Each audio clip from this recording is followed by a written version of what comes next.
You think running is just cardio and burning muscles? Something you discover at 40 and immediately turn into a marathon sign-up for Instagram? But in reality, running is a miracle drug.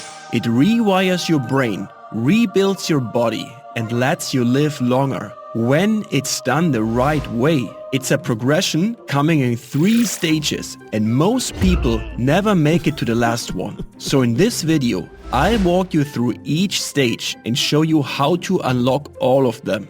Watch and learn. Before running changes your body, it messes with your brain in a good way. When you run, your brain starts dumping feel-good chemicals. Less stress, less anxiety, better mood.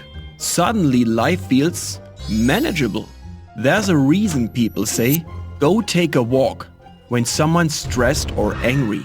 Movement calms the mind. Running just hits the fast forward button.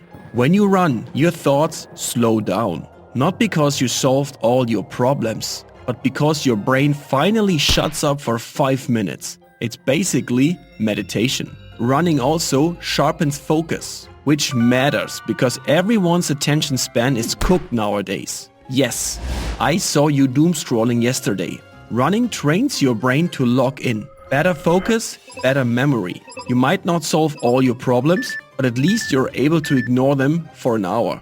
For people stuck in bad habits or mental ruts, running creates movement again. And a moving mind is a hard one to drag down. So before we jump to stage 2, here's the best part. You don't need to run every day. One run, 20 minutes, once a week. That's enough to unlock your best brain, being calm, sharp, and creative. So now comes stage 2, what running does to your body. And let's kill the biggest myth right away. Running kills your knees. Spoiler alert, it doesn't. Running actually makes your body more durable. Your joints, tendons, and bones adapt. Built to handle load, not complain about it. Knee problems usually don't come from running itself. They come from doing too much too fast, bad technique, wrong shoes, and randomly speeding up when another runner appears for absolutely no reason. Now let's talk about muscle. Running doesn't erase it. Your legs get stronger and way more fatigue resistant, meaning they can work longer without giving up. And no, you won't lose all your gains. If you eat enough and keep lifting, you're fine. Those extra burnt calories just quietly make room for dessert. As a bonus, you get leaner, not skinny, athletic lean. Suddenly, people stop asking if you work out and start asking what you do. Truth is, running improves your physique in ways lifting alone never will. Now let's talk about the real MVP, your heart. Yes, that's a muscle too. Running makes it stronger, so every beat pumps more blood with less effort. Better blood flow, better oxygen to your muscles, better recovery, which means you can train more and feel less wrecked. So when do you get these benefits? 2 runs a week, around 40 minutes total. That unlocks stage 2. Your body is adapting, getting stronger and more efficient. And once your brain and body are finally on the same team, we move to stage 3, health. This is where most people lose it. Not because running is hard, but because they start wrong and burn out fast. Once we unlock stage 3, I'll show you exactly how to start the right way so all of this actually works out. So, stage 3. This is where running really pays off. All that hard training does something huge. Your resting heart rate goes down. That means your heart doesn't panic just because you stood up too fast. It works calmer, smoother, and more efficiently, even when you're doing nothing. And a strong heart adds years to your life. Literally, mortality rate is decreased by 80%. So it's not just about looking jacked, it's about living longer. That's the flex that still matters in 20 years. Future high five. Another underrated bonus, you're outside. Picture this. Surrounded by nature, you breathe in fresh air and the sun is shining. Your body finally gets some vitamin D instead of just blue light from your laptop.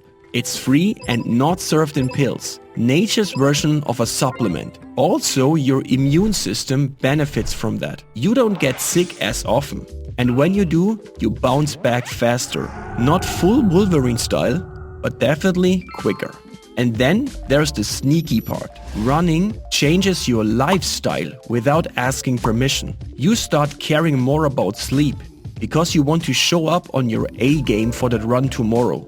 Nothing builds motivation like your smartwatch calling you unproductive on a day you're already tired. You start eating better because once you're putting in the effort, you actually want to get the most out of your body. You start managing your time better because skipping a run suddenly feels worse than skipping Netflix. Even running before work becomes an option. Yeah, crazy, I know.